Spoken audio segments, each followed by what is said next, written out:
Baik, bismillahirrahmanirrahim. Assalamualaikum warahmatullahi wabarakatuh. Perkenalkan, saya Iska Zikrul Rahmat Caska. Pada kesempatan kali ini akan menyampaikan materi seputar amr dan nahi, am dan khos, mutlak dan muqayyad, dan juga mujmal dan mubayyan sebagai tugas akhir mata kuliah usul fiqh. Baik, saya akan mulai dari kaidah yang pertama yaitu amr, di mana amr ini secara lugah ataupun secara bahasa berarti perintah.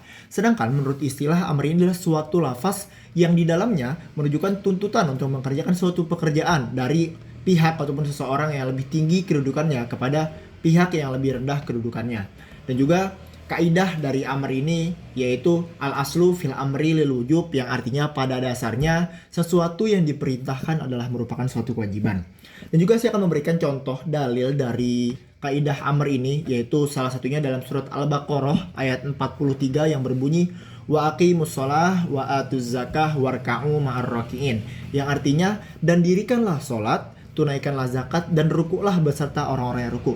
Di sini terdapat beberapa kalimat amr dalam ayat ini, yaitu yang pertama dari kata wa aqimus shalah, wa aqimu, yang artinya dan dirikanlah sholat. Tentu ini merupakan suatu amr ataupun perintah.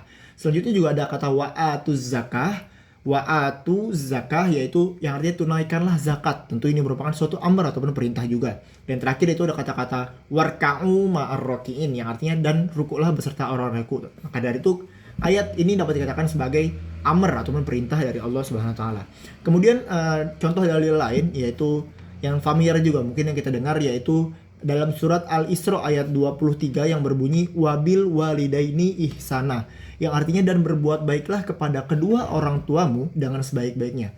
Meskipun di sini tidak ada kata-kata ataupun fi'il amr yang secara langsung seperti di contoh sebelumnya, namun di sini ada kata masdar sebagai pengganti dari fi'il tadi, yaitu di kata-kata ihsana, yang artinya yaitu tadi dan berbuat baiklah kepada orang tuamu dengan sebaik-baiknya. Maka dari itu ayat ini juga merupakan contoh dari kaidah amr ataupun kaidah perintah.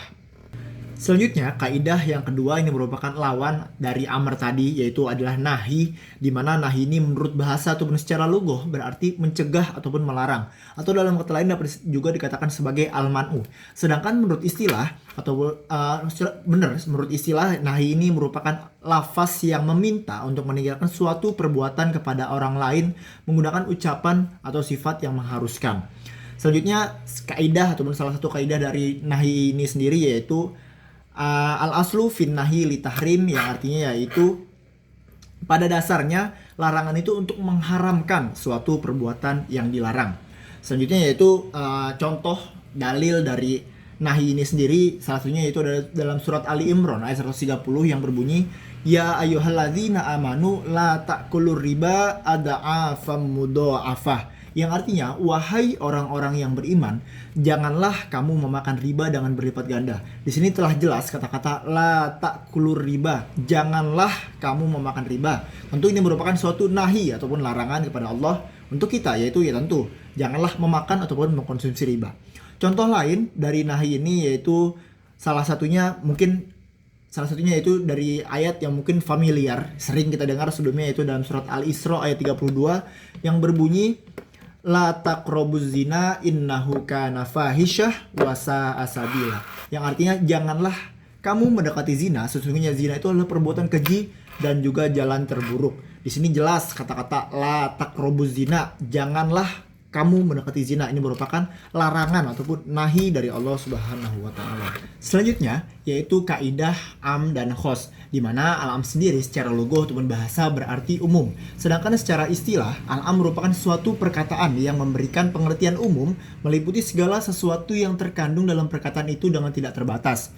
Beberapa ulama juga memberikan definisi dari al-am ini, salah satunya yaitu ada ulama Hanafiyah yang mengatakan bahwa al-am huwa kullu lafzin yantazimu jam'an akana bil lafzi awil makna, yaitu yang artinya am merupakan setiap lafaz yang mencakup banyak baik secara lafaz maupun makna. Sedangkan khos menurut bahasa adalah lafaz yang menunjukkan arti yang tertentu, tidak meliputi arti umum, yaitu yang dengan kata lain dapat diartikan bahwasanya khos ini merupakan kebalikan dari al-am tadi. Sedangkan khos menurut istilah yaitu adalah lafaz yang menunjukkan sesuatu yang dibatasi dengan pribadi atau bilangan.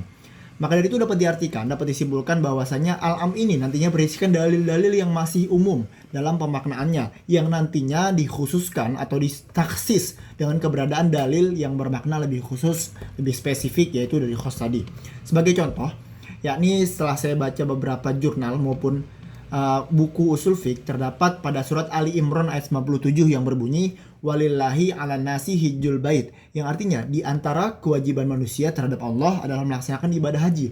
Kata an-nas di sini yang berarti manusia itu masih terlalu khusus, masih terlalu umum, masih terlalu general. Maka dari itu dikhususkan, ditaksis dengan lanjutan ayat selanjutnya yang masih berada dalam ayat tersebut yang berbunyi walillahi ala nasi hijjul bait manistato'a ilaihi sabila. Di mana lafaz manistato'a di sini adalah badal dari lafaz anas. Memang melaksanakan ibadah haji merupakan kewajiban seorang muslim, tetapi keumuman tersebut dipersempit, ditaksis, dispesifikan, yaitu manistato'a ilaihi sabila. Hanya bagi orang-orang yang mampu saja. Itulah hubungan antara am dan khos. Contoh selanjutnya, contoh yang kedua dari am dan khos ini yaitu terdapat pada surat Al-Baqarah ayat 228, di mana yang berbunyi wal mutallaqatu yatarabbasna bi anfusihinna salasata quru, di mana pada ayat tersebut menjelaskan tentang masa iddah yang mencakup setiap istri yang dicerai, baik dalam keadaan hamil maupun tidak, sudah digalui maupun belum. Tetapi keumuman pada ayat tersebut ini dikhususkan, ditaksis pada surat At-Tolaq ayat 4 yang berbunyi wa ulatul ahmali ajalahunna ayyadna hamalahun, yang berarti yaitu adapun perempuan-perempuan yang hamil waktu iddah mereka adalah sampai mereka melahirkan kandungannya. Seperti itulah hubungan antara am dan khos.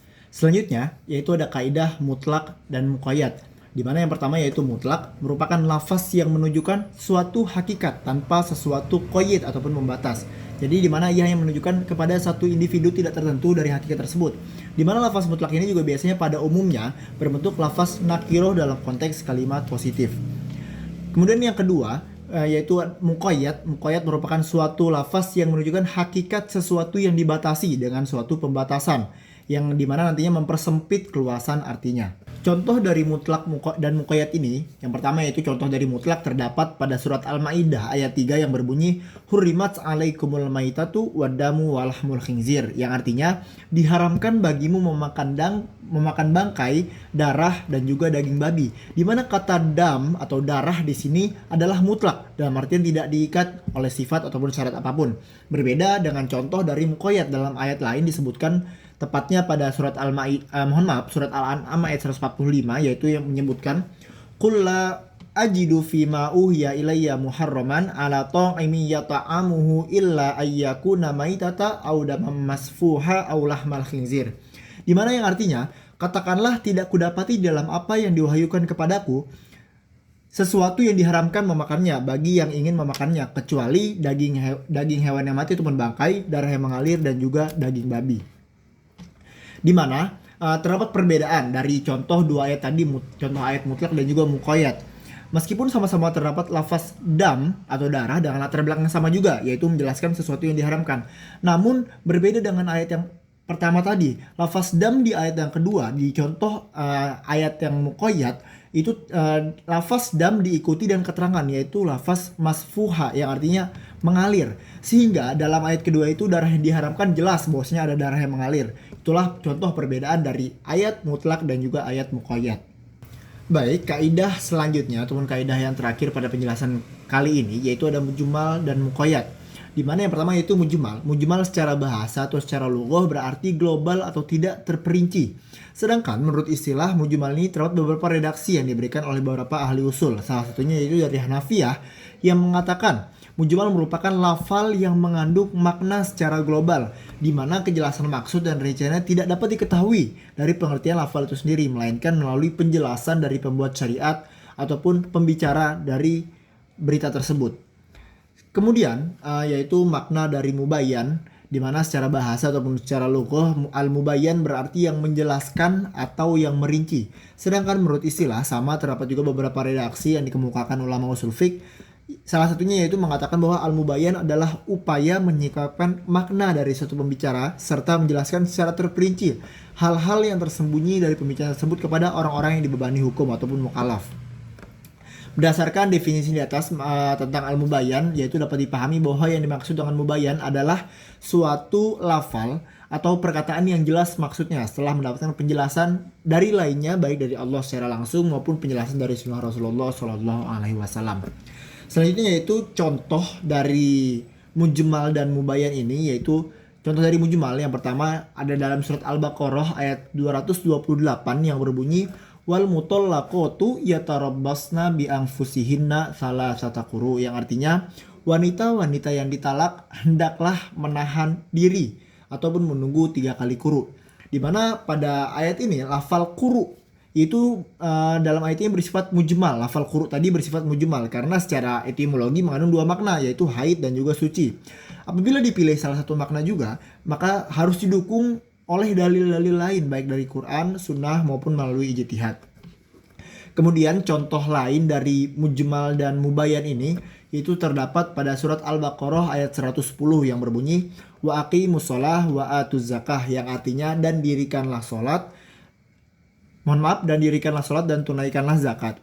Di mana ayat di atas menjelaskan tentang kewajiban sholat, namun sifatnya masih terlalu global karena ayat tersebut tidak merinci sama sekali tentang berapa rakaat sholat, bagaimana tata cara sholat dan lain sebagainya.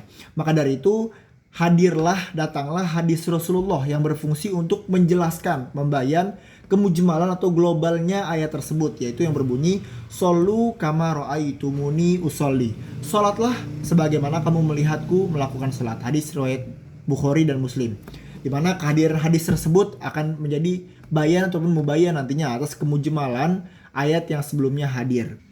Baik, itu saja yang dapat saya sampaikan, yaitu tentang kaidah-kaidah amr dan nahi, am dan khos, mutlak dan muqayyad, serta mujmal dan mubayyan sebagai tugas akhir mata kuliah usul fiqh. Bila ada kata-kata yang benar itu datangnya dari Allah Subhanahu wa taala, dan bila ada kata yang salah itu datangnya dari saya, mohon dibukakan pintu maaf yang sebesar-besarnya. Wabillahi taufiq wal hidayah, wa ridha wal inayah. Wassalamualaikum warahmatullahi wabarakatuh.